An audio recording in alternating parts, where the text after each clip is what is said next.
అందరికీ నమస్కారం. తెలంగాణలో కొత్తగా నియమితులైన పోలీస్ కానిస్టేబుళ్లకు గత నెల చివరి వారంలో శిక్షణ ప్రారంభం కాగా, ఇప్పటికీ శిక్షణకు ఎంపికైన వారిలో సుమారు 10% మంది ఇంకా రిపోర్ట్ చేయలేదు అని అధికారులు తెలిపారు.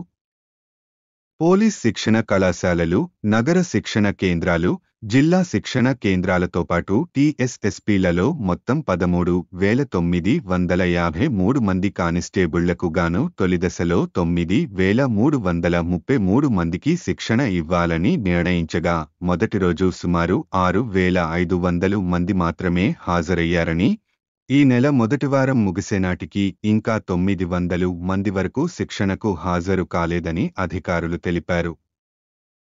దీనికి గల కారణం ఒకసారి చూద్దాం. కంటి పరీక్షల్లో జాప్యం వలన మరియు ఇతర పోటీ పరీక్షల్లో ఉద్యోగాలు రావడం వలన మరియు నకలీ బోనఫైడ్ పత్రాలు వలన మొదలగు ఇతర కారణాలు ఉన్నాయి. తాజాగా హైదరాబాద్ కానిస్టేబుల్ ఉద్యోగాలకు ఎంపికైన అభ్యర్థుల్లో కొందరు స్థానికత కోసం నకలీ బోనఫైడ్ పత్రాలు సమర్పించినట్లుగా అనుమానాలు రావడంతో మొదట సుమారు 350 మంది పత్రాలు నకిలీవిగా అనుమానించి పక్కన పెట్టినట్లు, అందులో ఒక 100 మంది నిజంగానే నకిలీ బోనఫైడ్ పత్రాలు సమర్పించారు అన్ని ప్రాథమిక విచారణలో తేలింది. దాంతో ఆ ఒక 100 మందికి శిక్షణను తాత్కాలికంగా నిలిపివేసి స్పెషల్ బ్రాంచ్ అధికారులతో లోతుగా విచారణ చేయిస్తున్నారు. ప్రభుత్వ మార్గదర్శకాల ప్రకారం 1 నుంచి 7 వరకు 4 తరగతులు ఎక్కడ చదివి ఉంటే అక్కడి స్థానికుడిగా పరిగణిస్తారు. ఉద్యోగ నియామకాల్లో అభ్యర్థుల స్థానికతకు పాఠశాలలు ఇచ్చే బోనఫైడ్లనే ప్రామాణికంగా పరిగణిస్తున్నారు. ఈ క్రమంలో కొందరు అభ్యర్థులు ప్రాథమిక విద్య 2 జిల్లాల్లో చదివినట్లు, అందులో ఒకటి హైదరాబాద్ జిల్లా ఉన్నట్లు పరిశీలనలో వెలుగుచూసింది. సుదూర ప్రాంతాలకు చెందినవారు నగరంలో చదివినట్లు చూపడం, అవి కూడా కొన్ని తరగతులే కావడంతో అనుమానాలకు బలం చేకూర్చింది.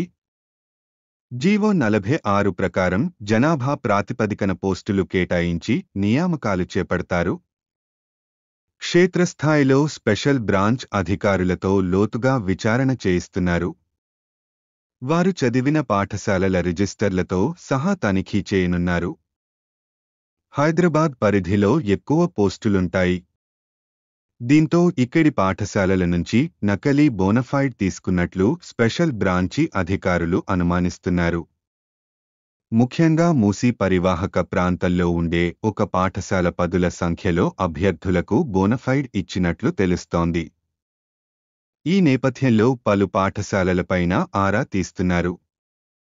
కొన్ని ప్రభుత్వ ఉద్యోగాలకు ప్రభుత్వ మార్గదర్శకాల ప్రకారం 1 నుంచి 7 వరకు బోనాఫైడ్ తప్పనిసరి. మీరు నకిలీ బోనఫైడ్ పత్రాలు సమర్పిస్తే సర్టిఫికేట్ వెరిఫికేషన్లో మీకు సమస్యలు వస్తాయి. కాబట్టి ఈ తప్పు ఎవరు చేయకండి.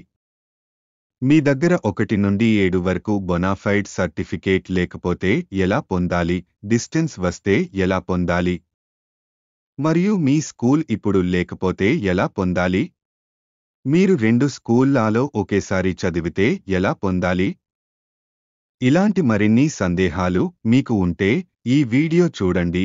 వీడియో లింక్ డిస్క్రిప్షన్లో ఉంది. వీడియో చూసిన తర్వాత ఇంకా మీకు సందేహాలు ఉంటే కామెంట్ చేయండి. మా ఇన్ఫర్మేషన్ మీకు నచ్చితే లైక్ చేయండి. వీడియో పూర్తిగా చూసినా మీకు మా ధన్యవాదములు.